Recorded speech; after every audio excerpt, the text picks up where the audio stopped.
준호야, 그건 효도가 아니야. 떨리는 목소리로 명수는 속삭였습니다. 창문 밖으론 비 내린 골목의 냉기가 스며들었고 닫힌 방 안에는 묘한 정적이 감돌았습니다. 돌봄이라 불렸던 시간은 차갑고 무거운 감옥이 되어 있었습니다. 그녀는 이제야 깨달았습니다. 가장 믿은 사람에게 가장 깊이 갇힐 수도 있다는 걸. 당신이라면 그날 그 문을 열 수 있었을까요? 오늘의 사연 지금 바로 시작합니다. 안녕하세요. 저는 올해 71살이 된 김명순이라고 합니다. 서울 중랑구 면목동 봉제골목. 이곳에서 저는 40년을 살았습니다. 좁은 공장 안 재봉틀 소리가 삶의 전부였지요. 아침 6시에 일어나 밤 11시까지 하루 17시간을 재봉틀 앞에 앉아 있었습니다. 손가락은 늘 바늘에 찔려 있었고 허리는 구부정하게 굳어갔습니다. 그래도 멈출 수 없었습니다. 우리 준호는 달라야 해. 그 생각 하나로 버텼습니다. 남편은 준호가 5살 때 떠났습니다. 봉제 공장 여자랑은 못 살겠어. 그 한마디를 남기고 사라졌지요. 그날부터 저는 엄마이자 아버지였습니다. 혼자서 아들을 키워야 했습니다. 준호에게 가난을 물려주고 싶지 않았습니다. 엄마, 배고파? 아들의 그 말을 듣지 않으려고 저는 밤을 새워 옷을 만들었습니다. 티셔츠 한 장에 3,000원, 바지 한 벌에 5,000원, 하루에 20벌을 만들어야 한 달 생활비가 나왔습니다. 손가락 끝이 터지고 피가 나도 재봉틀을 멈추지 않았습니다. 엄마는 괜찮아. 우리 준호만 잘 크면 돼.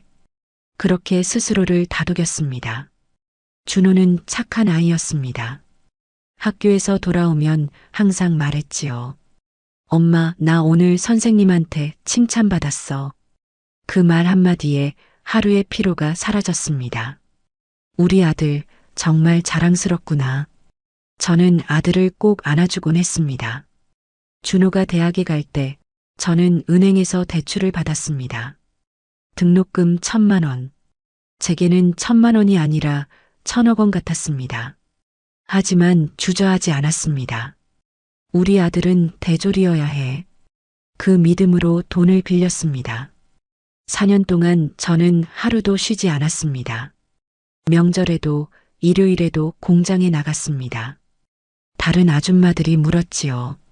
명순 씨, 그렇게 일만 하면 몸 상해요. 저는 웃으며 대답했습니다. 괜찮아요. 아들 졸업하면 쉴 거예요. 하지만 쉴 날은 오지 않았습니다. 준호가 졸업하고 취직했을 때 저는 가슴이 벅차올랐습니다. 엄마, 나 대기업 들어갔어. 그날 저는 눈물을 흘렸습니다. 고생한 보람이 있구나. 이제 저도 조금 쉴 수 있을 거라 생각했습니다. 하지만 준호는 독립했고 저는 여전히 봉제 공장에 남았습니다. 혼자 사는 월세를 내야 했으니까요. 엄마, 나 바빠서 자주 못 가. 전화로 듣는 아들의 목소리는 점점 멀어지는 것 같았습니다. 그래도 괜찮았습니다. 아들이 잘 살고 있다는 것만으로도 저는 행복했습니다. 그렇게 시간이 흘렀습니다. 60대에 접어들자 몸이 말을 듣지 않았습니다. 손가락이 저리고 허리가 끊어질 듯 아팠습니다. 그래도 멈출 수 없었습니다. 생계는 계속되어야 했으니까요. 62세 되던 해 겨울, 공장에서 평소처럼 일하고 있었습니다. 갑자기 머리가 핑 돌았습니다. 그 순간 세상이 기울었습니다. 바닥에 쓰러지는 제 몸을 느꼈습니다. 재봉틀 돌아가는 소리가 멀어졌습니다. 명순 씨, 119 불러. 공장 사장님의 다급한 목소리가 들렸습니다. 그리고 저는 정신을 잃었습니다. 깨어났을 때는 병원이었습니다. 의사 선생님이 말했습니다. 뇌졸중입니다. 왼쪽 몸이 마비됐어요. 그 말을 듣는 순간 저는 제 인생이 끝났다고 생각했습니다. 왼쪽 팔이 움직이지 않았습니다. 왼쪽 다리도 제 것 같지 않았습니다. 이제 어떻게 살지? 두려움이 밀려왔습니다. 그때 준호가 병실로 들어왔습니다. 엄마, 괜찮아? 오랜만에 본 아들의 얼굴. 저는 눈물이 났습니다. 준호야, 미안해. 엄마가 짐이 됐구나. 준호는 제 손을 잡았습니다. 무슨 소리예요? 이제 제가 엄마 돌볼게요. 그 말이 고마웠습니다. 하지만 왠지 가슴 한편이 불안했습니다. 아들의 눈빛이 예전과 달랐습니다. 무언가 차갑고 낯선 기운이 느껴졌습니다. 괜찮을까? 그 생각이 머릿속을 스쳤지만 저는 애써 무시했습니다. 아들을 믿어야 했으니까요. 평생 아들만 바라보고 살았으니까요. 고맙다, 준호야. 저는 떨리는 목소리로 말했습니다.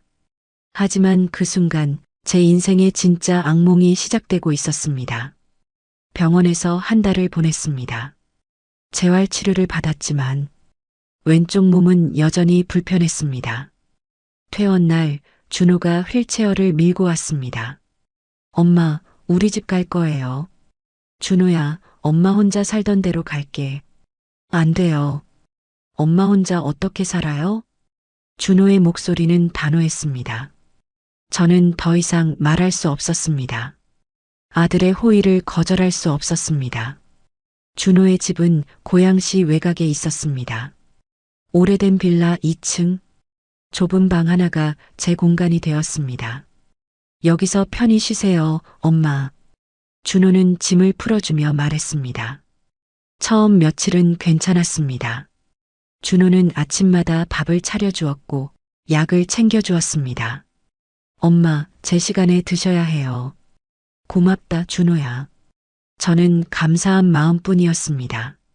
일주일 후 보건소에서 전화가 왔습니다. 어르신, 방문간호 서비스 신청하셨죠?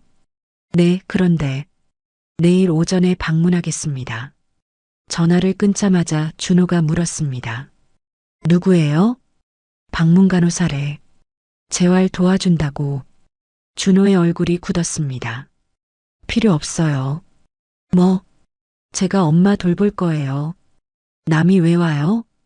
준호의 목소리에 날이 서 있었습니다. 다음 날 간호사님이 방문했습니다. 40대 정도 되는 친절한 분이었습니다. 안녕하세요. 박은정 간호사입니다. 어서 오세요. 저는 반갑게 인사했습니다. 그런데 준호가 현관에 서서 말했습니다. 최소한만 해주세요. 짧게요. 네. 보통 1시간 정도. 30분만이요. 준호의 태도는 차갑고 경계심이 가득했습니다. 간호사님이 제 상태를 체크했습니다. 혈압을 재고 다리 운동을 도와주셨습니다. 어르신, 매일 이렇게 움직여 주셔야 해요. 네, 그렇게 할게요. 다음 주에 또 올게요. 그때 준호가 끼어들었습니다. 다음 주는 안 돼요. 네, 정기 방문인데요. 엄마가 낯을 많이 가려서요. 그래도 재활이 중요한데. 제가 알아서 할게요. 준호는 간호사님을 밖으로 내보냈습니다. 문이 닫히는 소리가 무겁게 울렸습니다. 준호야, 왜 그랬어? 엄마한테 좋은 일이에요. 하지만 재활은 제가 더 잘 돌봐드릴 수 있어요. 준호는 제 말을 자르며 돌아섰습니다. 그날부터 분위기가 달라졌습니다. 준호는 하루 종일 집에 있었습니다. 회사는 어떻게 된 거냐고 물었더니 퇴직했어요. 엄마 돌보려고 라고 했습니다. 퇴직? 준호야, 그럼 돈은? 걱정 마세요. 다 계획 있어요. 하지만 준호의 눈빛은 점점 이상해졌습니다. 제가 움직이려고 하면 다가왔습니다. 엄마, 위험해요. 가만히 계세요. 화장실만 가려고. 제가 도와드릴게요. 준호는 제 팔을 세게 잡았습니다. 아파, 준호야. 안 다치게 하려는 거예요. 그의 소나기가 점점 강해졌습니다. 어느 날 저녁 이웃집 방 여사님이 왔습니다. 초인종을 누르며 말했습니다. 명순 씨, 나 박순자야. 문 좀 열어봐. 저는 반가웠습니다. 준호야, 박 여사님이 왔대. 문 열지 마세요. 왜? 오랜만에 온 건데. 엄마 쉬셔야 해요. 사람 만나면 피곤해요. 준호는 인터폰을 꺼버렸습니다. 밖에서 박 여사님이 다시 불렀습니다. 명순아, 괜찮아? 저는 대답하고 싶었지만 준호가 제 옆에 서 있었습니다. 엄마, 조용히 계세요. 결국 박 여사님은 돌아갔습니다. 그날 밤 저는 잠을 이룰 수 없었습니다. 뭔가 잘못되고 있어. 그 생각이 머릿속을 맴돌았습니다. 하지만 동시에 죄책감이 밀려왔습니다. 준호가 날 위해서 그러는 건데 내가 너무 예민한 걸까? 스스로를 의심하기 시작했습니다. 며칠 후 준호가 제 핸드폰을 가져갔습니다. 엄마, 충전해 드릴게요. 고맙구나. 하지만 핸드폰은 돌아오지 않았습니다. 준호야, 내 폰. 엄마, 폰 보시면 눈 나빠져요. 그래도 전화는 받아야지. 누가 전화해요? 제가 다 받아드릴게요. 준호는 제 폰을 자기 방에 두었습니다. 창문도 잠겼습니다. 환기 좀 시킬게. 제가 창문을 열려고 하자 안 돼요. 감기 걸려요. 준호가 재빨리 막아섰습니다. 한겨울도 아닌데 엄마 몸이 약하잖아요. 창문은 굳게 닫혔습니다. 저는 점점 갇혀가고 있었습니다. 밖 세상이 보이지 않았습니다. 사람들 목소리도 들리지 않았습니다. 준호만이 저를 둘러싸고 있었습니다. 어느 날 거울 앞에 섰습니다. 제 얼굴이 낯설었습니다. 눈빛은 흐릿하고 입술은 바짝 말라 있었습니다. 나 괜찮은 걸까? 그 질문에 답할 수 없었습니다. 준호의 발소리가 복도에서 들렸습니다. 저는 재빨리 자리에 누웠습니다. 문이 열리는 소리. 엄마, 주무세요? 아니, 주무셔야 해요. 약 드세요. 준호가 내민 약은 평소보다 많았습니다. 이거 너무 많은 거 아니야? 의사 선생님이 늘리래요. 그래도 드세요. 안 그러면 엄마 안 좋아져요. 준호의 목소리는 명령에 가까웠습니다. 저는 약을 삼켰습니다. 쓴맛이 목을 타고 내려갔습니다. 곧 정신이 흐릿해졌습니다. 이상해. 뭔가 이상해. 그 생각을 끝으로 저는 잠에 빠졌습니다. 악몽 속에서도 준호의 목소리가 들렸습니다. 엄마는 나 없으면 아무것도 못해. 그 말이 제 귓가를 맴돌았습니다. 깨어났을 때는 밤이었습니다. 집안은 완전히 어두웠습니다. 준호는 보이지 않았습니다. 저는 혼자였습니다. 아니, 혼자가 아니었습니다. 공포와 함께 있었습니다. 이제 어떻게 되는 거지? 그 질문에 답은 없었습니다. 다만 한 가지는 확실했습니다. 제 삶은 더 이상 제 것이 아니었습니다. 시간이 얼마나 흘렀는지 알 수 없었습니다. 날짜 감각이 사라졌습니다. 창문은 늘 커튼으로 가려져 있었고 시계는 준호가 치워버렸습니다. 시계 보면 불안해지잖아요. 준호의 말이었습니다. 저는 더 이상 항의하지 않았습니다. 항의해봤자 소용없다는 걸 알았으니까요. 어느 날 아침 준호가 제 방에 들어왔습니다. 손에는 숟가락과 그릇이 들려 있었습니다. 엄마, 식사하세요. 내가 먹을게. 제가 손을 뻗자 준호가 피했습니다. 떨어뜨리면 어떡해요. 제가 먹여드릴게요. 준호야, 나 혼자 먹을 수 있어. 안 돼요. 준호는 제 입에 숟가락을 밀어 넣었습니다. 너무 빨라서 숨이 막혔습니다. 빨리 드세요. 시간 없어요. 밥알이 목에 걸렸습니다. 기침이 나왔지만 준호는 멈추지 않았습니다. 엄마, 제대로 좀 드세요. 잠깐. 기침이. 다 엎지를 거면서 혼자 먹겠다고 그래요? 준호의 목소리는 짜증으로 가득했습니다. 식사가 끝나고 나면 약을 먹어야 했습니다. 약은 점점 더 많아졌습니다. 이게 다 뭐야? 엄마 건강 위해서예요. 근데 이거 먹으면 자꾸 졸려. 그게 치료예요. 쉬어야 낫죠. 준호는 물컵을 제 입에 댔습니다. 약을 삼키고 나면 세상이 흐릿해졌습니다. 몸이 납덩이처럼 무거워졌습니다. 눈꺼풀이 스르르 감겼습니다. 자라 엄마. 준호의 목소리가 멀어졌습니다. 그렇게 하루가 지나갔습니다. 정확히는 하루인지 이틀인지 알 수 없었습니다. 깨어나면 또 약을 먹고 약을 먹으면 다시 잠들었습니다. 악순환이 반복됐습니다.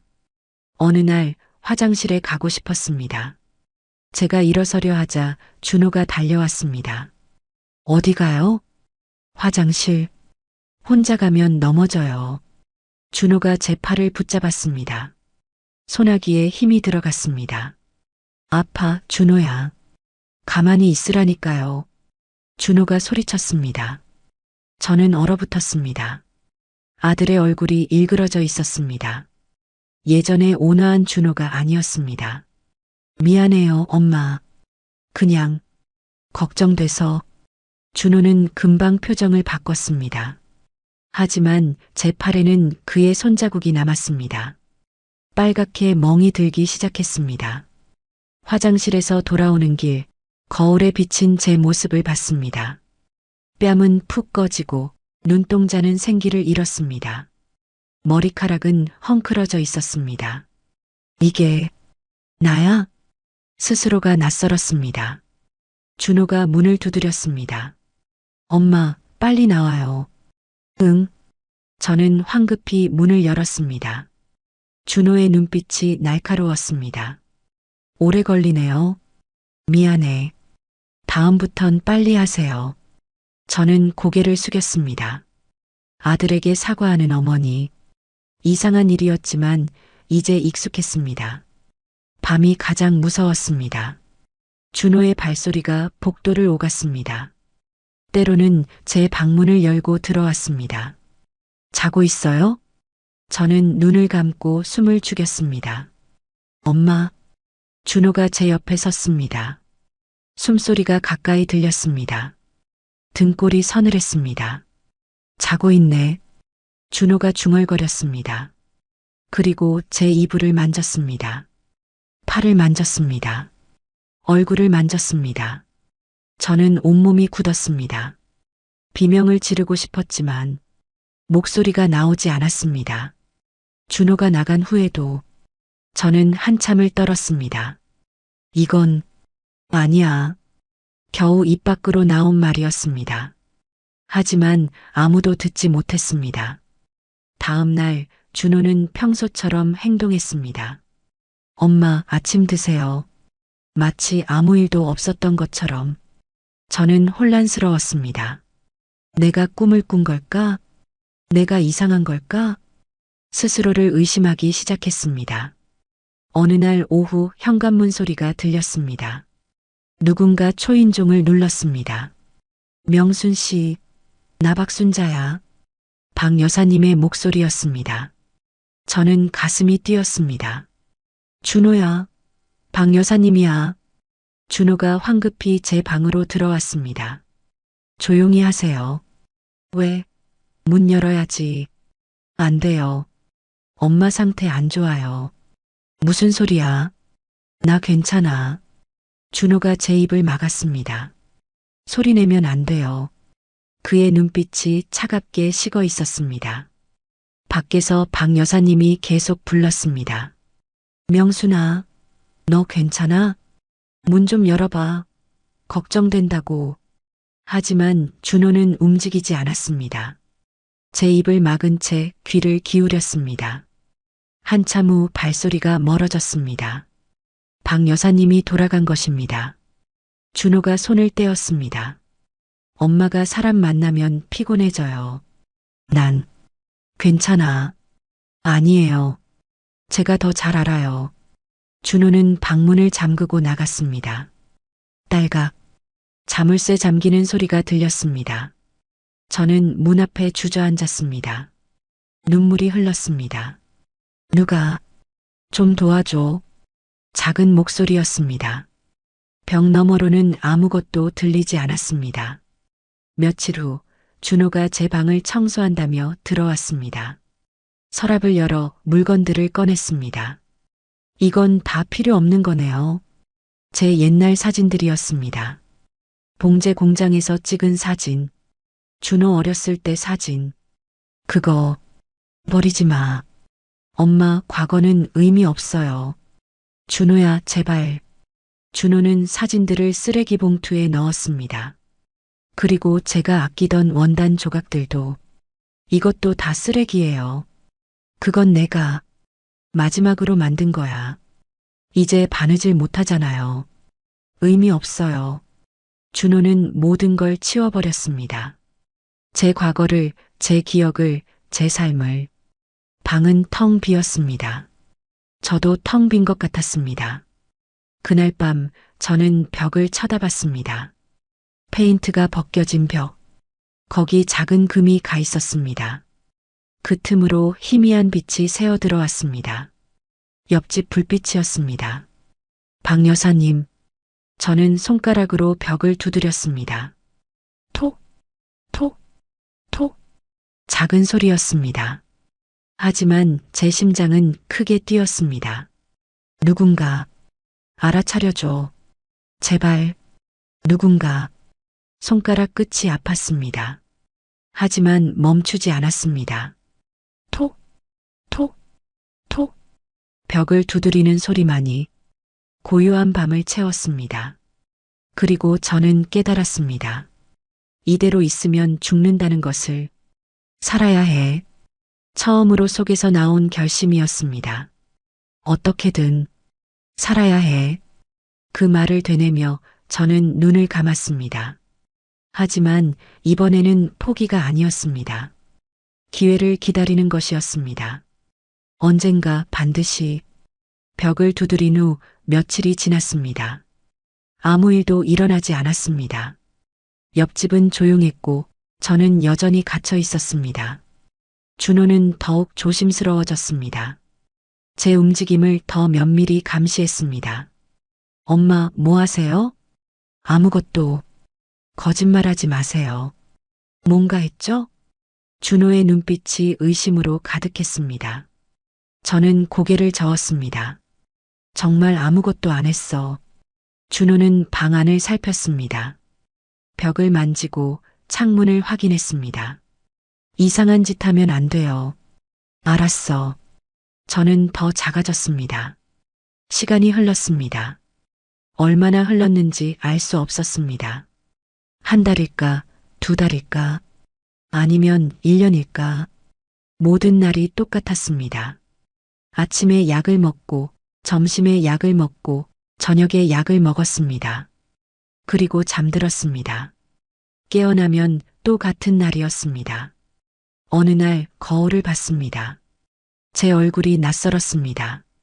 주름이 더 깊어졌고 눈동자는 생기를 잃었습니다. 내가 누구지? 이름조차 가물거렸습니다. 저는 침대에 앉아 생각했습니다. 옛날 생각이 떠올랐습니다. 봉제 공장에서 일하던 시절. 힘들었지만 행복했습니다. 명순 씨, 오늘 저녁에 뭐해요? 공장 언니들이 물었습니다. 준호 학원비 벌어야지. 에휴, 맨날 아들 얘기만 하네. 언니들은 웃었습니다. 저도 덩달아 웃었습니다. 그때는 웃을 수 있었습니다. 퇴근 후 준호를 데리러 가던 길. 아들이 뛰어와 안겼습니다. 엄마, 우리 아들 오늘 재밌었어? 응, 선생님이 칭찬했어. 준호의 웃음소리가 들리는 것 같았습니다. 하지만 그건 환청이었습니다. 지금 준호는 웃지 않았습니다. 차갑고 냉정하고 무서웠습니다. 언제부터 달라진 걸까? 그 질문에 답을 찾을 수 없었습니다. 어쩌면 준호는 변한 게 아닐지도 몰랐습니다. 처음부터 제가 몰랐던 걸지도. 내가 뭘 잘못한 걸까? 스스로에게 물었습니다. 너무 많이 사랑한 게 잘못이었을까? 너무 많이 믿은 게 잘못이었을까? 아니면 아들만 바라보고 살았던 게. 모르겠어. 목소리가 떨렸습니다. 눈물이 흘렀습니다. 하지만 소리내어 울 수 없었습니다. 준호가 들으면 안 됐으니까요. 저는 이불로 얼굴을 가렸습니다. 그 속에서 조용히 흐느꼈습니다. 나 여기서 죽는 거야? 그 생각이 들자 온몸이 떨렸습니다. 밤이 되었습니다. 준호가 약을 들고 왔습니다. 엄마, 약 드세요. 오늘은 좀 쉬면 안 될까? 안 돼요. 매일 드셔야 해요. 준호는 제 턱을 잡았습니다. 입을 억지로 벌렸습니다. 약을 쑤셔 넣었습니다. 삼키세요. 물을 입에 부었습니다. 저는 숨이 막혔습니다. 억지로 삼켰습니다. 잘했어요. 준호가 만족한 듯 고개를 끄덕였습니다.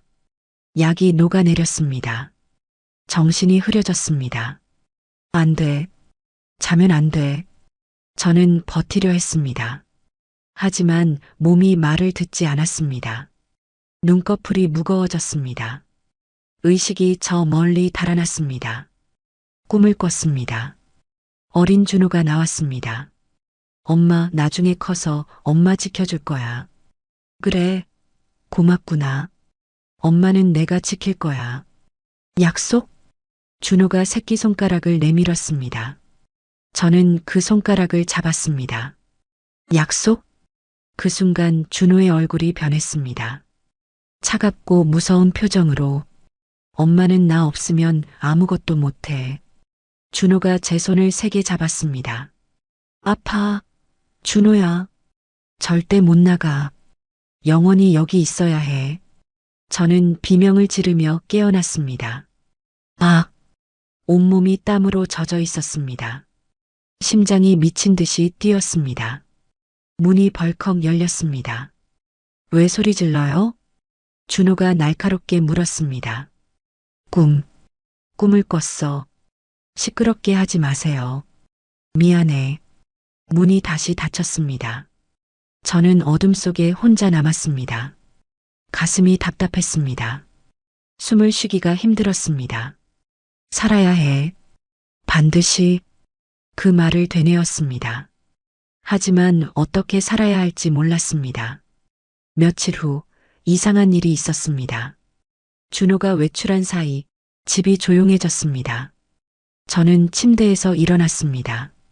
휠체어를 밀고 거실로 나갔습니다. 현관문이 보였습니다. 잠겨 있었지만 가까이 갔습니다. 문 너머에서 소리가 들렸습니다.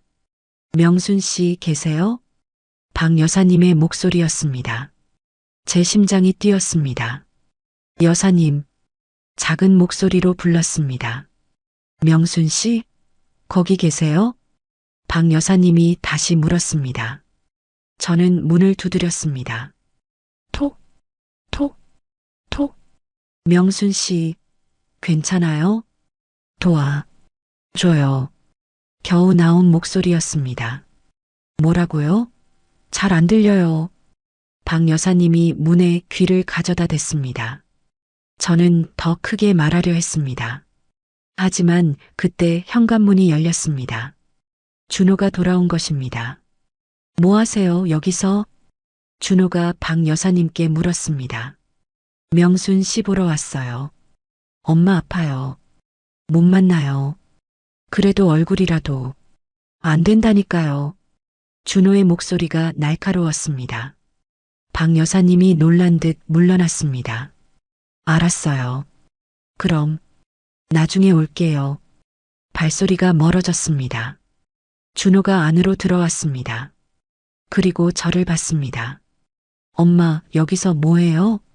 나 또 이상한 짓 했죠? 준호가 다가왔습니다. 저는 뒤로 물러났습니다. 안 했어, 정말. 거짓말. 준호가 휠체어를 거칠게 밀었습니다. 방으로 돌아갔습니다. 문이 쾅 닫혔습니다. 저는 떨었습니다. 하지만 한 가지는 확실했습니다. 박 여사님이 알아차렸다는 것, 뭔가 이상하다는 걸 느꼈다는 것, 조금만 더, 저는 속으로 되뇌었습니다. 희망이 보이기 시작했습니다. 아주 작지만 분명한 희망이. 박 여사님이 다녀간 후 일주일이 지났습니다. 준호는 더욱 예민해졌습니다. 외출할 때마다 방문을 2번씩 확인했습니다. 엄마, 절대 나오면 안 돼요. 알았어. 저는 고개를 숙였습니다. 준호가 나가면 집은 완전히 고요해졌습니다. 그 고요함이 무서웠습니다. 하지만 동시에 기회이기도 했습니다. 어느 날 오후 준호가 외출했습니다. 저는 침대에서 일어났습니다. 휠체어를 밀고 거실로 나갔습니다. 준호의 방문이 살짝 열려 있었습니다. 평소엔 꼭 잠가두는데 오늘은 달랐습니다. 들어가도 될까? 망설였지만 발을 옮겼습니다.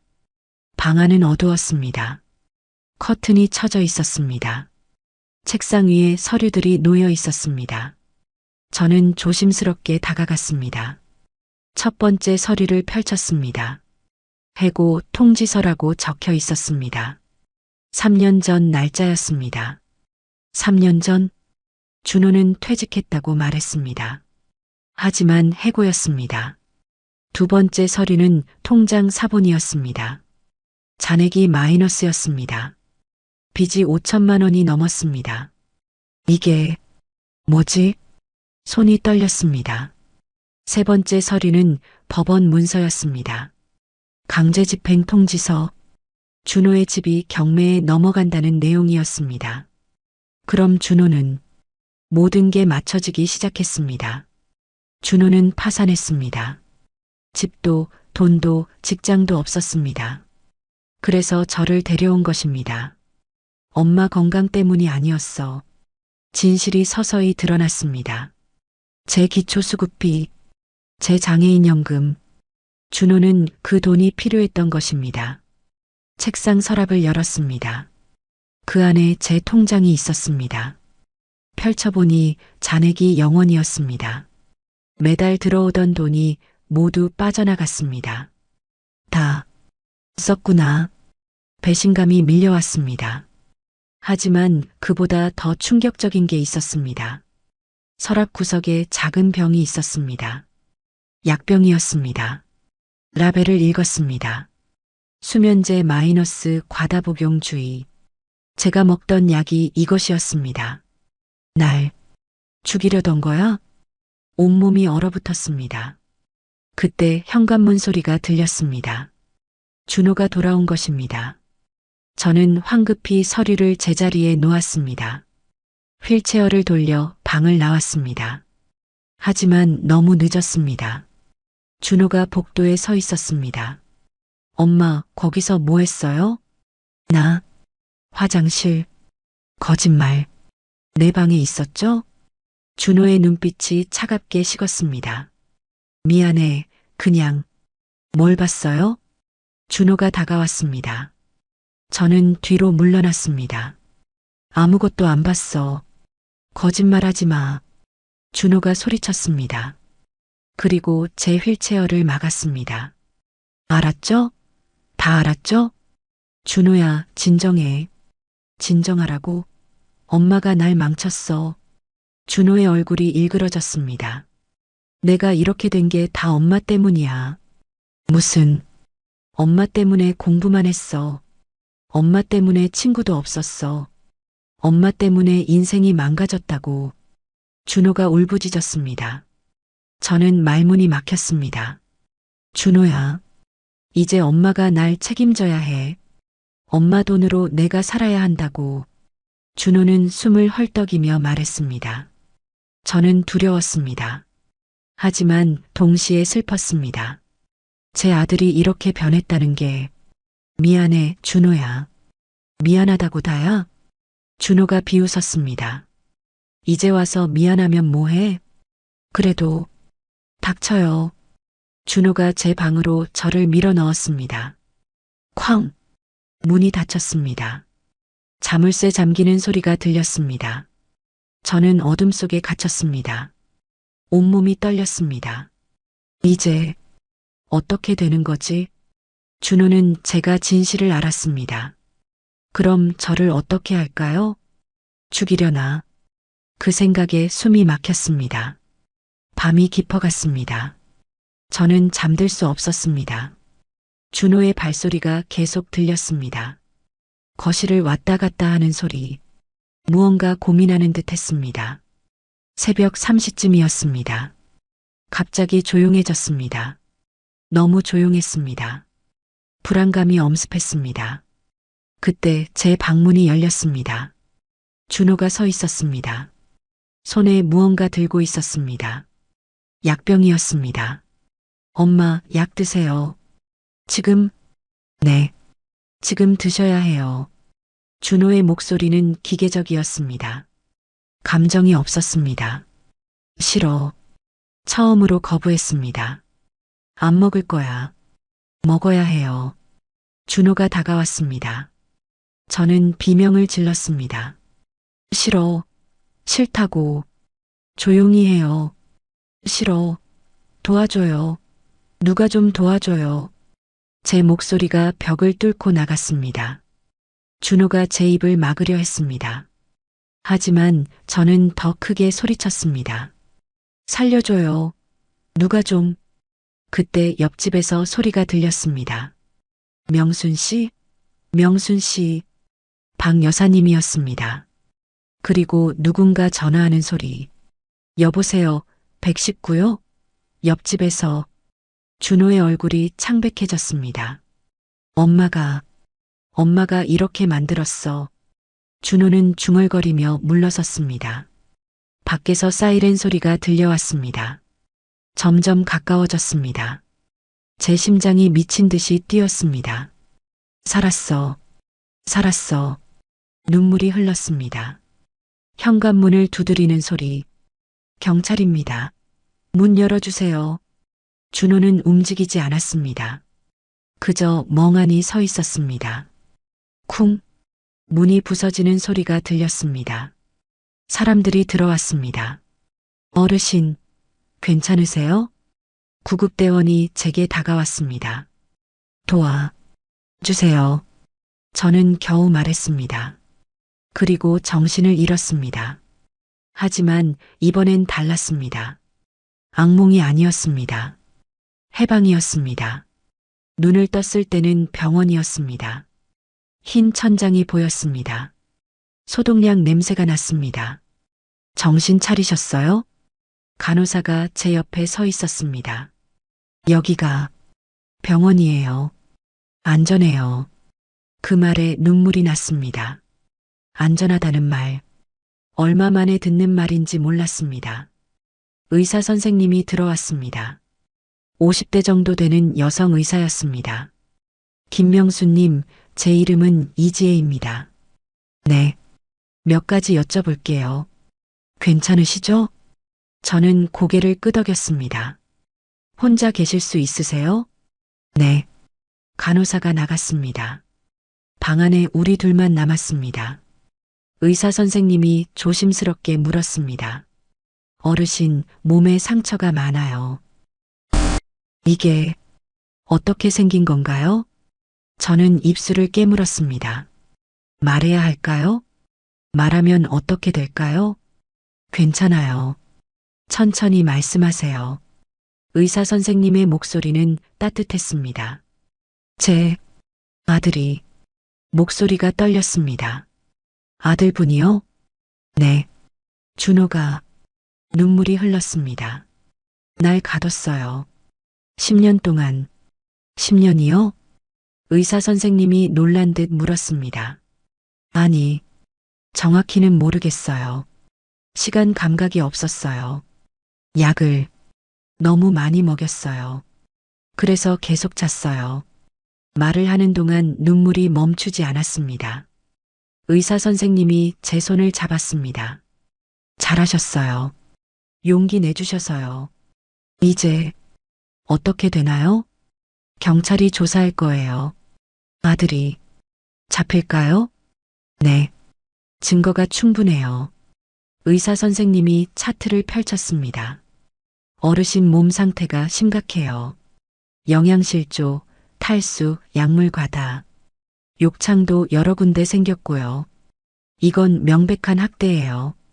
그 말을 듣는 순간 모든 게 현실이 됐습니다. 제가 당한 일이 학대였다는 것, 준호가 저를 학대했다는 것, 제가 뭘 잘못한 걸까요? 어르신 잘못이 아니에요. 하지만 제가 아들을 그렇게, 아니에요. 절대 아니에요. 의사 선생님이 단호하게 말했습니다. 이건 범죄예요. 어르신 책임이 아니에요. 저는 고개를 숙였습니다. 머리로는 이해했지만 마음은 여전히 아팠습니다. 다음 날 경찰이 왔습니다. 40대 여성 형사였습니다. 안녕하세요. 강수진 형사입니다. 네. 진술 받으러 왔어요. 괜찮으시죠? 네. 형사님이 노트를 펼쳤습니다. 언제부터 아들분과 살았나요? 3년. 아니, 정확히는 모르겠어요. 뇌졸중으로 쓰러진 후부터요. 그때 아들이 데려갔어요. 형사님이 적어 내려갔습니다. 집 밖으로 나간 적 있나요? 없어요. 한 번도. 전화는요? 핸드폰을 빼앗겼어요. 방문객은요? 모두 돌려보냈어요. 준호가. 질문이 계속됐습니다. 저는 하나하나 대답했습니다. 말하면서 깨달았습니다. 제가 얼마나 오래 갇혀 있었는지, 얼마나 철저히 고립됐었는지, 마지막으로 여쭤볼게요. 형사님이 심각한 표정으로 말했습니다. 성적 학대는 없었나요? 저는 입술을 깨물었습니다. 대답하고 싶지 않았습니다. 하지만 말해야 했습니다. 밤에 제 방에 왔어요. 그래서요? 몸을 만졌어요. 목소리가 떨렸습니다. 자세히 말씀해 주실 수 있나요? 팔이랑 다리랑. 더 이상 말할 수 없었습니다. 형사님이 고개를 끄덕였습니다. 충분해요. 감사합니다. 준호는 어떻게 됐나요? 구속됐어요. 보석은 불가능해요. 그래요.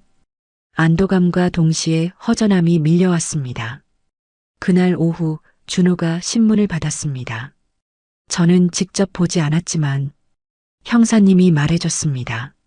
아들분이 부인하고 있어요. 뭐라고요? 어머님이 치매라고 주장해요. 헛소리를 한다고요. 자기는 헌신적으로 돌봤다고 해요. 저는 충격을 받았습니다. 끝까지 거짓말을 하는 준호. 증거는 있나요? 충분해요. 어르신 몸 상태가 증거죠. 약물 검사 결과도 나왔어요. 수면제가 치사량에 가까웠어요. 형사님이 파일을 보여줬습니다. 그리고 이것도요. 사진들이었습니다. 준호 집 안 사진들. 제 방은 창문이 못으로 박혀 있었습니다. 문에는 바깥에서만 여는 자물쇠가 달렸습니다. 냉장고는 텅 비어 있었습니다. 화장실엔 CCTV가 설치돼 있었습니다. 이건 감금이에요. 형사님이 말했습니다. 저는 사진을 보며 울었습니다. 제가 살던 곳이 감옥이었다는 것, 아들이 제 간수였다는 것. 며칠 후 준호의 휴대폰이 압수됐습니다. 거기서 더 끔찍한 진실이 드러났습니다. 준호는 인터넷 커뮤니티에 글을 올렸습니다.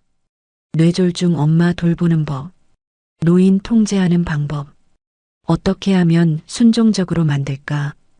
그런 글들을 검색했습니다. 저를 물건처럼 다루는 법을 배웠습니다.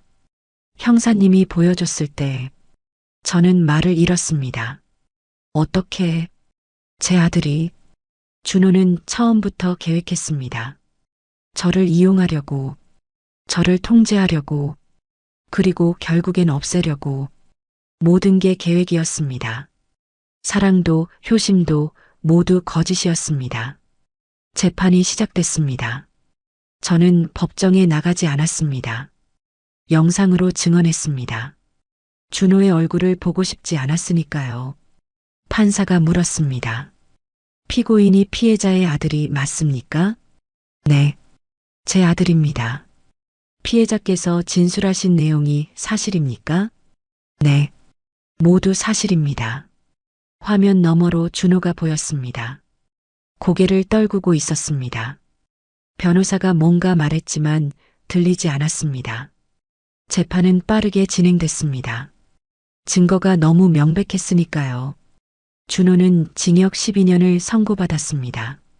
학대, 감금, 재산 갈취, 살인미수, 모든 죄목이 인정됐습니다.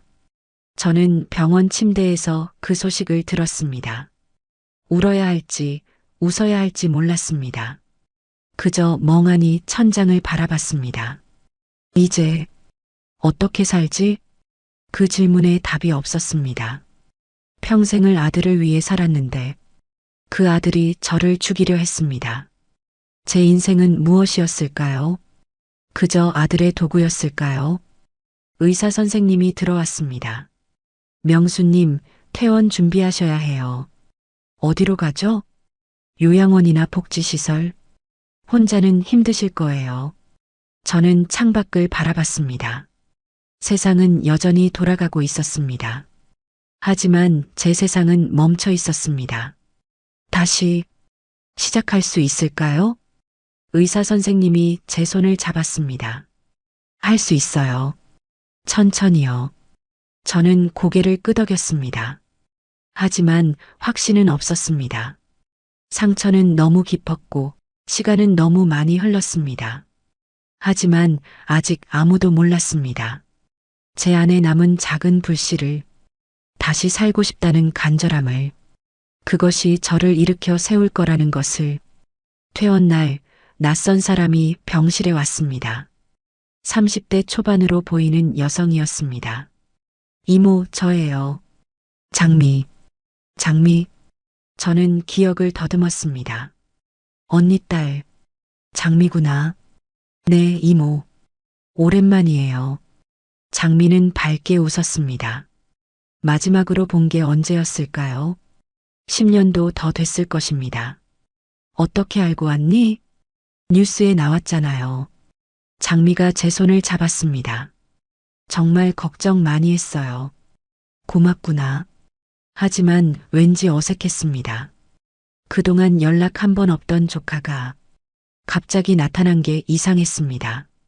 이모, 퇴원하시면 어디 가세요? 글쎄, 요양원이라던데. 요양원이요? 안 돼요. 장미가 고개를 저었습니다. 저희 집으로 오세요. 뭐? 제가 모실게요. 이모. 너무 갑작스러운 제안이었습니다. 장미야, 그건. 이모, 혼자 두고 싶지 않아요. 가족이잖아요.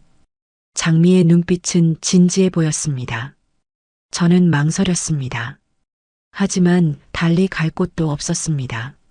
정말 괜찮겠니? 당연하죠. 제가 다 챙겨드릴게요. 장미는 환하게 웃었습니다. 그 웃음이 따뜻해 보였습니다.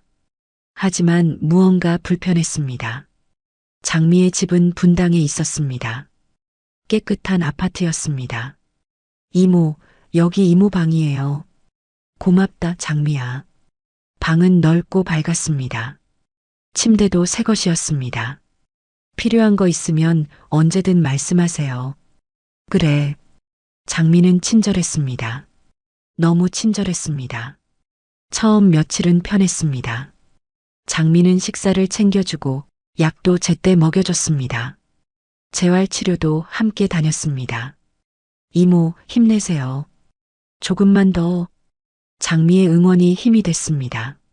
하지만 일주일쯤 지나자 분위기가 달라지기 시작했습니다. 어느 날 저녁 장미가 서류를 가져왔습니다. 이모, 이거 좀 봐주세요. 뭔데? 재산관리 위임장이요. 재산? 이모 혼자 관리하시기 힘드시잖아요. 장미가 펜을 내밀었습니다. 제가 대신 관리해 드릴게요. 저는 서류를 들여다봤습니다. 하지만 글씨가 잘 보이지 않았습니다. 이게 정확히 뭔지 그냥 통장 관리하는 거예요. 이모 편하시게요. 장미의 목소리는 여전히 부드러웠습니다. 하지만 왠지 불안했습니다. 나중에 생각해 볼게.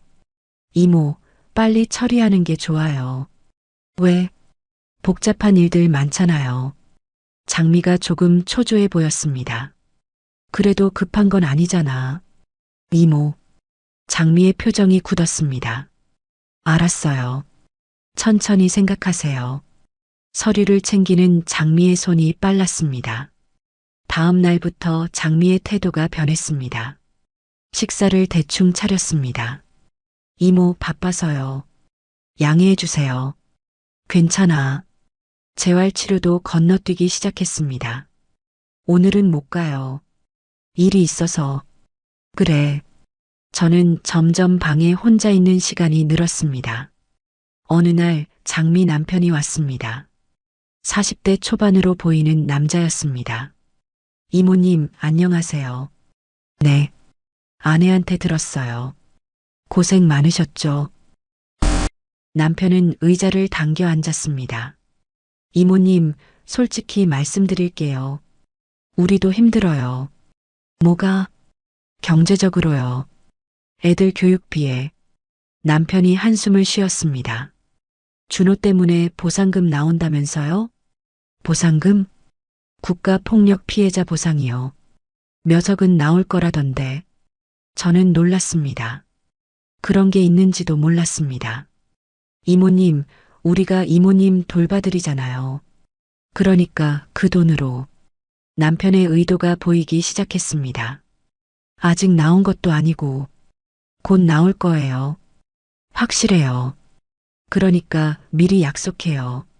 절반만 우리한테 주시면 돼요. 남편은 웃으며 말했습니다. 하지만 그 웃음이 차가웠습니다. 생각해 볼게요. 뭘 생각해요? 당연한 거 아니에요? 우리가 이모님 모시잖아요. 남편의 목소리가 높아졌습니다.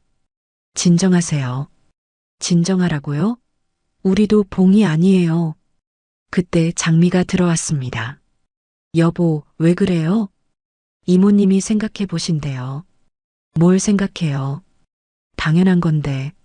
장미의 얼굴도 굳어 있었습니다. 장미야, 나. 이모, 우리 너무한 거 아니에요? 우리가 이모 받아준 거 감사해야죠.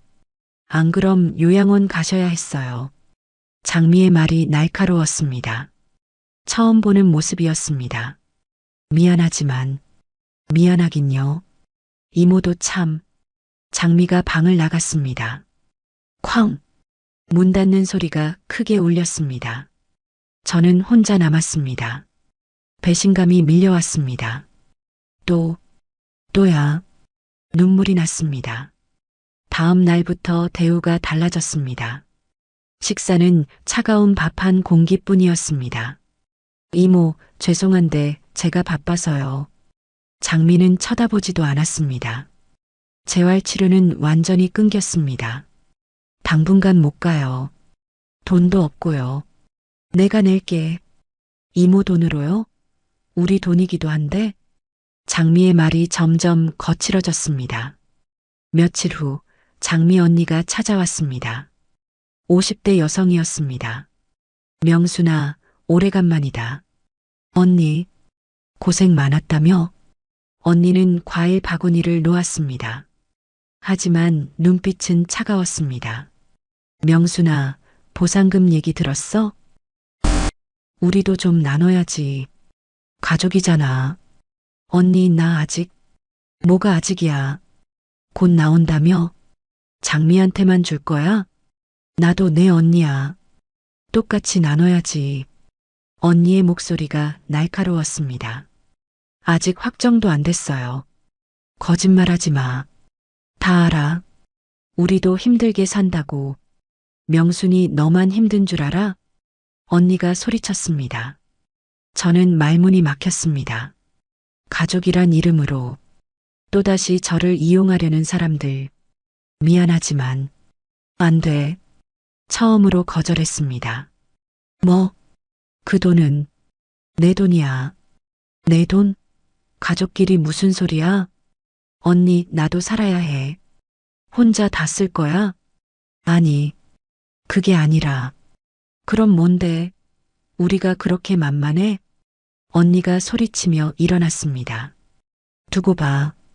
법적으로 청구할 거야. 우리도 가족이니까 권리 있어. 언니는 화를 내며 나갔습니다. 저는 무너졌습니다. 준호에게 당한 것도 모자라. 이제 친척들이 덤벼들었습니다. 모두 돈 때문이었습니다. 저는 그저 돈이었습니다. 사람이 아니었습니다. 그날 밤 장미가 방에 들어왔습니다. 이모, 결정하셨어요? 안 주실 거면 나가주세요. 뭐? 여기 우리 집이에요. 공짜로 못 모셔요. 장미의 목소리는 차갑기만 했습니다. 장미야, 내일까지 생각하세요. 주시든지 나가시든지. 장미가 나가고 문이 잠겼습니다. 저는 어둠 속에 갇혔습니다. 또다시 어디로 가야 하지? 대답은 없었습니다. 다만 한 가지는 확실했습니다. 더 이상 아무도 믿을 수 없다는 것. 가족도 친척도 모두 거짓이었습니다. 다음 날 아침 저는 짐을 쌌습니다. 많지 않았습니다. 옷 몇 벌과 약뿐이었습니다. 어디로 가야 하나? 막막했지만 여기 있을 순 없었습니다. 그때 초인종이 울렸습니다. 장미가 문을 열었습니다. 누구세요? 안녕하세요. 피해자 지원센터입니다. 낯선 여성의 목소리였습니다. 무슨 일이신데요? 김명수님 계시죠? 왜요? 장미의 목소리가 경계심으로 가득했습니다. 상담 예정이 잡혀 있어서요. 상담? 우리가 신청 안 했는데요. 병원에서 의뢰했습니다. 문이 열렸습니다. 30대 후반으로 보이는 여성이 들어왔습니다. 안녕하세요. 저는 박민정 사회복지사예요. 안녕하세요. 혼자 이야기 나눠도 될까요? 박민정 씨가 장미를 쳐다봤습니다. 저희 집인데요. 가족이 배석하면 안 됩니다.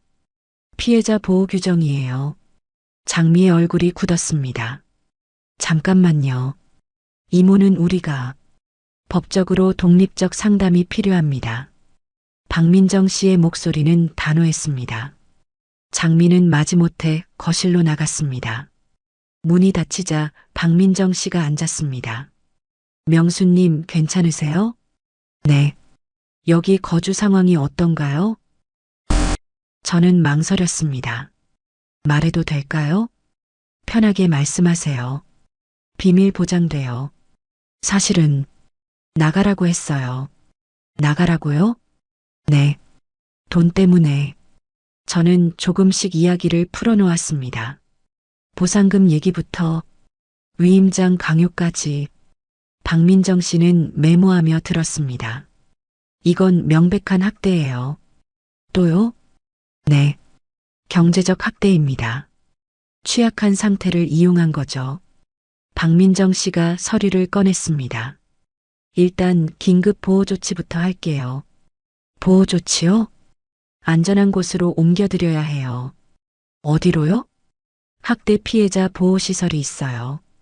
거기서 재활하시면서 법적 절차 밟으시면 돼요. 저는 눈물이 났습니다. 누군가 저를 지켜준다는 게 믿기지 않았습니다. 정말 괜찮을까요? 괜찮아요. 제가 도와드릴게요. 박민정 씨가 제 손을 잡았습니다. 1시간 후 저는 장미 집을 나왔습니다. 장미와 남편이 현관에 서 있었습니다. 이모, 어디 가세요? 보호시설 가요. 보호시설? 왜요? 여기 있을 수 없어서요. 저는 처음으로 똑바로 말했습니다. 이모, 우리가 뭘 잘못했어요? 돈 요구한 것, 위임장 강요한 것, 나 내쫓으려 한 것. 장미의 얼굴이 하얗게 질렸습니다. 이모, 오해예요. 오해 아니에요. 다 녹음됐어요. 박민정 씨가 말했습니다. 녹음? 네. 상담 중 녹음은 합법입니다. 이건 증거로 제출될 거예요. 장미와 남편은 말을 잃었습니다. 이모님, 법적 조치 취하시면 민사상 손해배상 청구 가능해요. 그리고 형사고소도 가능하고요. 박민정 씨의 말에 장미가 얼어붙었습니다. 이모, 정말 그러실 거예요? 생각해 볼게요. 저는 고개를 돌렸습니다. 더 이상 이들과 말하고 싶지 않았습니다. 보호시설은 조용한 곳에 있었습니다. 2층 건물이었습니다. 방은 깨끗하고 따뜻했습니다. 여기서 편히 쉬세요. 박민정 씨가 말했습니다. 고맙습니다. 내일 변호사님 오세요. 법률 상담 받으실 거예요. 변호사요? 네. 무료 법률 지원이에요. 피해자 권리 찾아드려야죠. 저는 고개를 끄덕였습니다. 다음 날 변호사가 왔습니다. 40대 여성 변호사였습니다. 안녕하세요. 최은영 변호사입니다. 안녕하세요. 명수님 사건 검토했어요. 법적으로 할 수 있는 게 많아요. 변호사님이 파일을 펼쳤습니다. 첫째, 준호 상대 손해배상 청구. 10년간 빼돌린 수급비 전액 청구 가능해요. 이자 포함하면 약 2천만 원이에요. 둘째요. 조카 장미 상대 경제적 학대 고소. 강요죄와 사기죄 적용 가능해요. 셋째, 언니 상대 민사소송. 부당한 재산 요구는 불법이에요. 변호사님의 설명이 계속됐습니다. 저는 놀랐습니다. 제게 이런 권리가 있는지 몰랐습니다.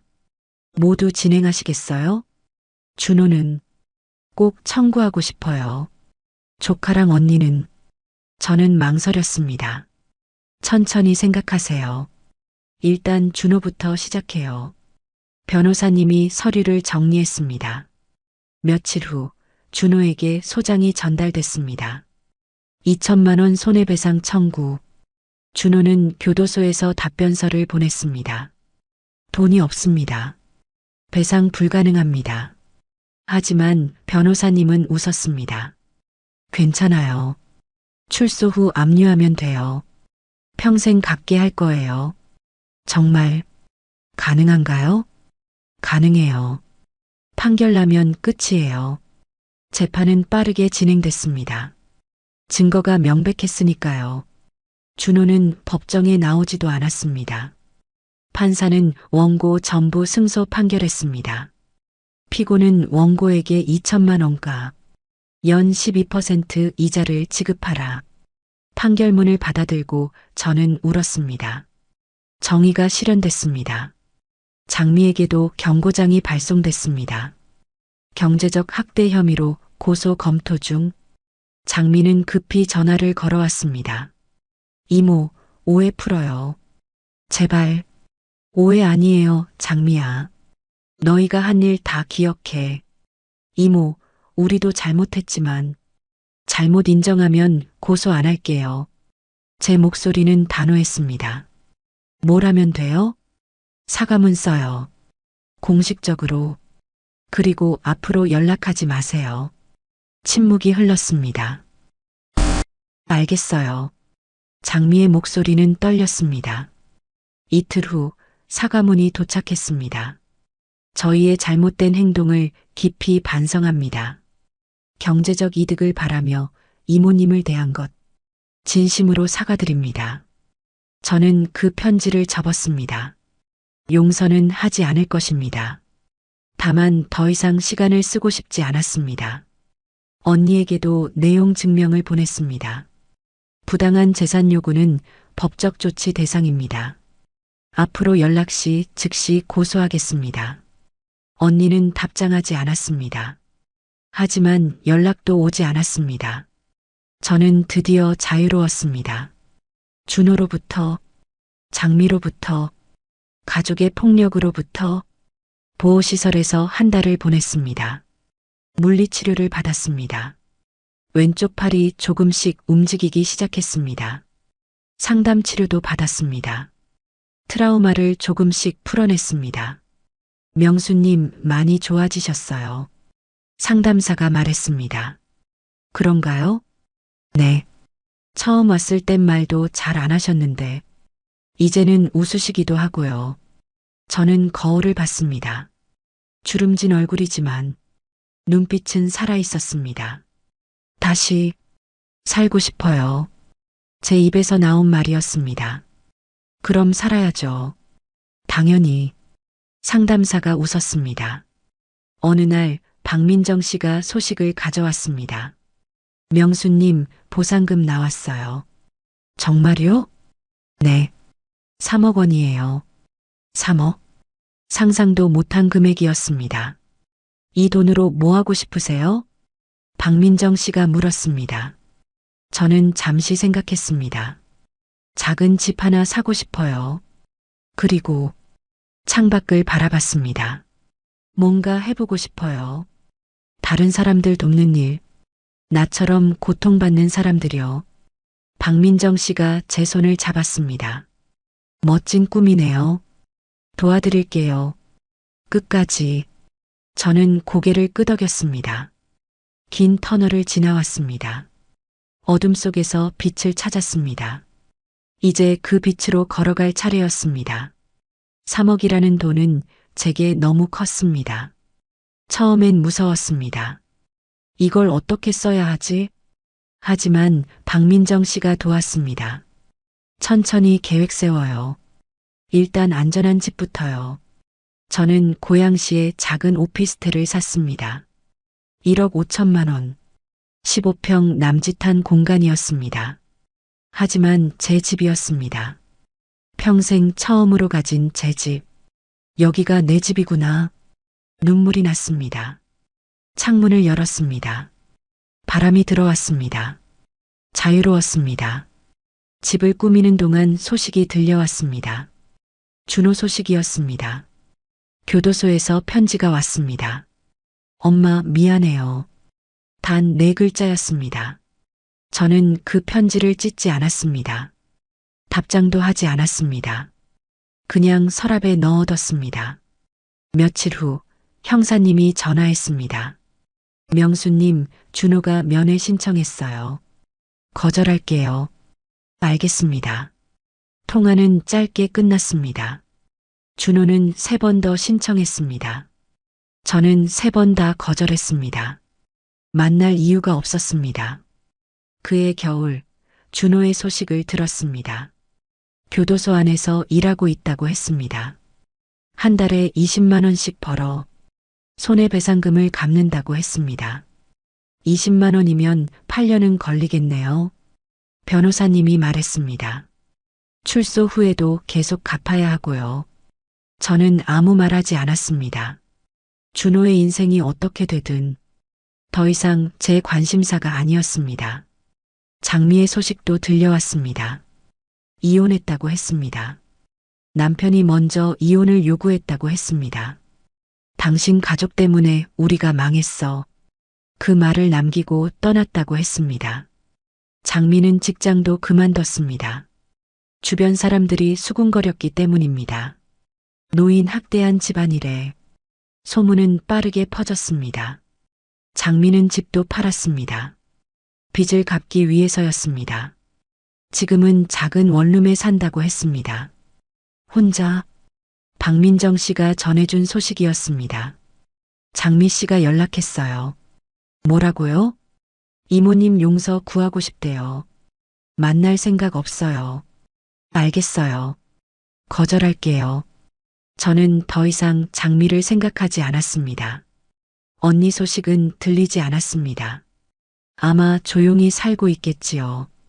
제게 연락할 용기는 없을 것입니다. 그것으로 충분했습니다. 봄이 왔습니다.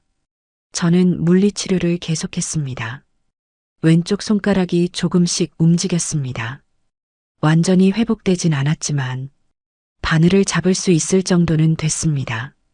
바느질 해볼까? 오랜만에 드는 생각이었습니다. 박민정 씨가 재봉틀을 구해줬습니다. 작은 가정용 재봉틀이었습니다. 이거면 충분할 거예요. 고마워요, 민정 씨. 저는 오랜만에 재봉틀 앞에 앉았습니다. 손이 떨렸습니다. 40년 넘게 해온 일인데 낯설게 느껴졌습니다. 천을 대고 페달을 밟았습니다. 드르륵. 재봉틀 소리가 울렸습니다. 추억이 밀려왔습니다. 젊었을 때, 준호를 키우던 때, 힘들었지만 살아있던 시절, 눈물이 흘렀습니다. 하지만 슬픈 눈물은 아니었습니다. 다시 시작하는 눈물이었습니다. 처음 만든 건 손수건이었습니다. 남은 원단 조각으로 만들었습니다. 서툴렀지만 완성했습니다. 이걸로 뭘 할 수 있을까 생각했습니다. 그때 아이디어가 떠올랐습니다. 팔아볼까? 저는 작은 판매 계정을 만들었습니다. 박민정 씨가 도와줬습니다. 다시 마이너스 손 공방. 이름을 지었습니다. 다시 손으로, 다시 삶으로. 그런 의미를 담았습니다. 첫 손수건을 올렸습니다. 5,000원. 비싼 가격은 아니었습니다.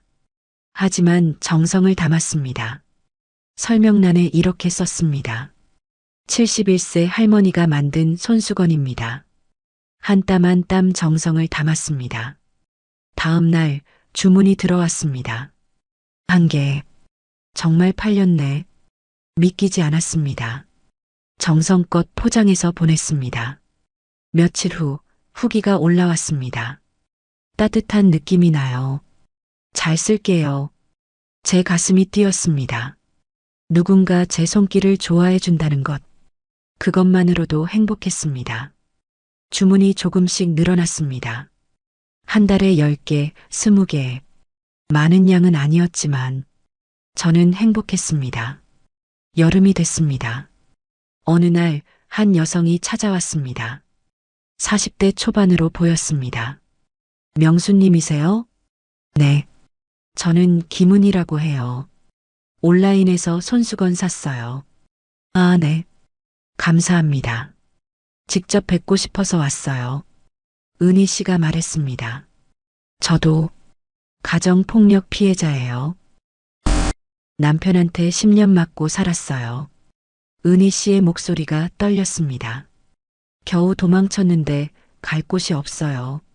명수님 이야기 듣고 용기 냈어요. 저는 은희 씨의 손을 잡았습니다. 여기 오세요. 함께 바느질해요. 정말요? 네. 혼자보다 함께가 나아요. 은희 씨가 울었습니다. 감사해요. 다음 주부터 은희 씨가 왔습니다. 일주일에 3번 함께 바느질을 했습니다. 말은 많지 않았지만 재봉틀 소리가 위로가 됐습니다. 가을이 됐습니다.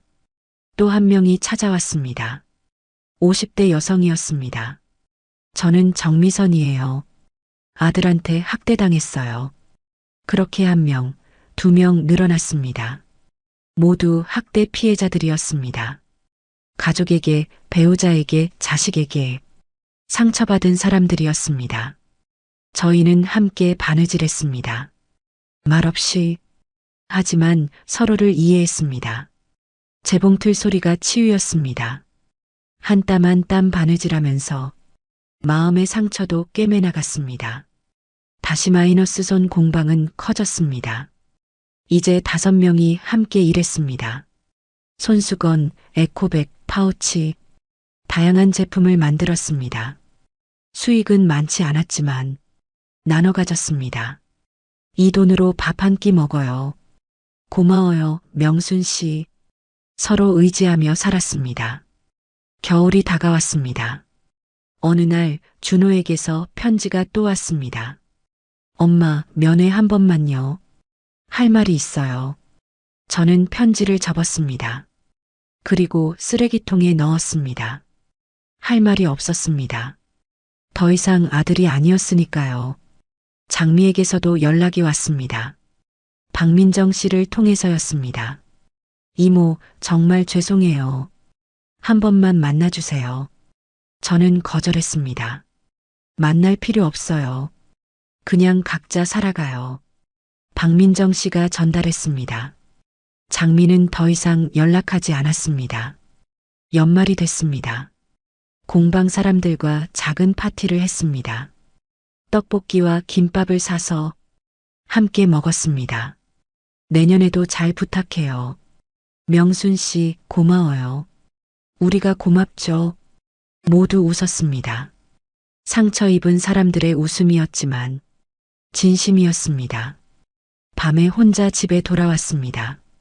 창문을 열었습니다. 찬바람이 들어왔습니다. 하지만 춥지 않았습니다. 잘 살고 있어. 스스로에게 말했습니다.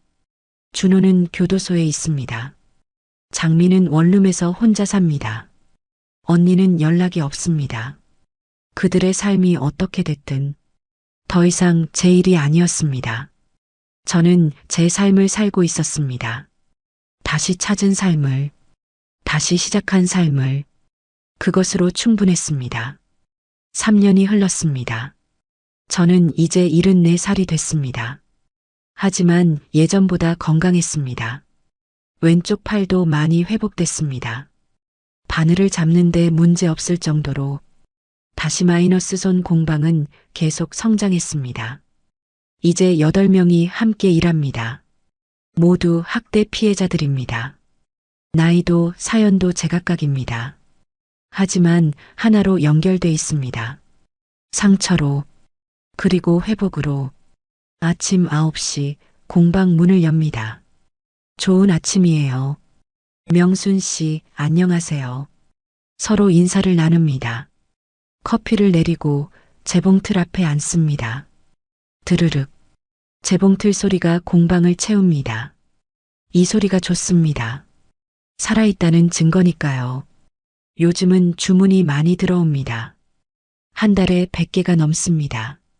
손수건, 에코백, 파우치, 앞치마. 하나하나 정성껏 만듭니다. 명순 씨, 이 원단 예쁘네요. 은희 씨가 말합니다. 그치? 어제 시장에서 샀어요. 이걸로 뭐 만들까요? 파우치 어때요? 좋아요. 소소한 대화가 오갑니다. 특별할 것 없는 일상입니다. 하지만 이 일상이 소중합니다. 점심시간 함께 밥을 먹습니다. 돌아가며 반찬을 싸웁니다. 오늘은 미선 씨가 김치찌개를 끓였습니다. 우와, 맛있겠다. 많이 드세요. 밥상을 둘러싸고 앉습니다. 한 숟가락 떠서 입에 넣습니다. 맛있어요, 미선 씨. 그래요? 다행이다. 모두 웃습니다. 이 웃음이 치유입니다. 오후에는 포장 작업을 합니다. 하나하나 정성껏 싸서 보냅니다. 작은 손편지도 함께 넣습니다. 71세 할머니가 만든 제품입니다. 소중히 사용해 주세요. 손편지를 쓰는 게 즐겁습니다. 누군가에게 닿을 제 마음이니까요. 저녁 6시 하루를 마칩니다. 수고하셨어요. 내일 봐요. 하나둘 집으로 돌아갑니다. 저도 집으로 갑니다. 15평 오피스텔. 작지만 따뜻한 제 집. 저녁을 간단히 먹고 차를 마십니다. 창밖을 바라봅니다. 고양시 풍경이 펼쳐집니다. 불빛들이 반짝입니다. 평화롭구나. 속으로 중얼거립니다. 어느 날 박민정 씨가 전화했습니다. 명수님, 준호 출소했대요. 심장이 철렁했습니다. 괜찮으세요? 네, 괜찮아요. 혹시 연락 오면 바로 신고하세요. 알겠어요. 전화를 끊었습니다. 손이 떨렸습니다. 하지만 두렵진 않았습니다. 더 이상 그 사람의 엄마가 아니니까요. 일주일 후 준호가 나타났습니다. 공방 앞에 서 있었습니다. 많이 늙었습니다. 머리는 희끗희끗했고 등은 굽어 있었습니다. 엄마, 그가 불렀습니다. 저는 문 안에 서 있었습니다. 나가지 않았습니다. 엄마, 나야. 준호야. 한 번만 이야기하자. 할 말 없어요. 제 목소리는 차갑게 식어 있었습니다. 엄마, 제발. 더 이상 엄마 아니에요. 그렇게 생각하지 마. 당신이 정했잖아요. 저는 조용히 말했습니다. 날 가두고 학대하고 죽이려 했을 때 당신은 이미 아들 자격을 잃었어요. 준호의 얼굴이 일그러졌습니다. 미안해. 정말 미안해. 미안하다고 다 되나요? 10년을 돌려줄 수 있나요? 내 삶을 돌려줄 수 있나요? 제 목소리는 떨리지 않았습니다. 준호가 무릎을 꿇었습니다. 엄마, 나 이제 아무도 없어. 도와줘. 제발. 안 돼요. 엄마, 돌아가세요. 다시는 오지 마세요. 저는 문을 닫았습니다. 밖에서 준호의 울음소리가 들렸습니다. 하지만 문은 열지 않았습니다. 창문 너머로 준호가 보였습니다. 한참을 서 있다가 돌아섰습니다. 비틀거리며 걸어갔습니다. 저는 그 뒷모습을 봤습니다. 눈물이 났습니다. 슬픔이 아니었습니다. 해방의 눈물이었습니다. 이제 정말 끝이구나. 속으로 중얼거렸습니다. 은희 씨가 다가왔습니다. 명순 씨, 괜찮아요? 네, 괜찮아요. 힘드셨죠? 아니에요. 오히려 속이 시원해요. 저는 웃었습니다. 진심으로. 그날 이후 준호는 나타나지 않았습니다. 소식도 들리지 않았습니다. 어디서 어떻게 사는지 몰랐습니다. 알고 싶지도 않았습니다. 제 삶은 계속됐습니다. 아침에 일어나 공방에 갑니다. 재봉틀 앞에 앉아 바느질합니다. 동료들과 밥을 먹고 이야기를 나눕니다. 저녁에 집으로 돌아와 쉽니다. 평범한 일상입니다. 하지만 이 평범함이 기적입니다. 누군가 물었습니다. 명수님, 후회하지 않으세요? 뭐요? 아들 용서 안 한 거요. 저는 고개를 저었습니다. 용서와 관계 회복은 달라요. 전 용서했어요. 제 마음의 평화를 위해. 하지만 관계는 회복 안 해요. 그건 제 안전을 위한 거예요. 용서가 다시 당하는 걸 의미하진 않아요. 그 말에 상대방이 고개를 끄덕였습니다. 겨울이 다시 왔습니다. 공방에서 작은 전시회를 열었습니다. 그동안 만든 제품들을 전시했습니다. 그리고 저희 이야기도 함께 나눴습니다. 우리는 학대 생존자입니다. 하지만 피해자로 남지 않았습니다. 다시 살아가고 있습니다. 많은 사람이 왔습니다. 응원의 말을 남겼습니다. 힘내세요. 존경합니다. 용기 주셔서 감사해요. 저는 그 말들을 가슴에 담았습니다. 크리스마스 이브 혼자 집에 있었습니다. 따뜻한 차를 마시며 창밖을 봤습니다. 눈이 내리고 있었습니다. 하얗게 세상을 덮었습니다. 살아있구나. 그 생각이 들었습니다. 지옥 같았던 10년을 버텼습니다. 다시 일어섰습니다. 새로운 삶을 시작했습니다. 잘했어, 명순아. 스스로를 다독였습니다. 제 인생은 아들을 위한 게 아니었습니다. 가족을 위한 것도 아니었습니다. 바로 저를 위한 것이었습니다. 그걸 이제야 알았습니다. 늦었지만 괜찮습니다. 지금부터라도 제대로 살면 되니까요. 재봉틀 소리가 들리는 것 같습니다. 드르륵.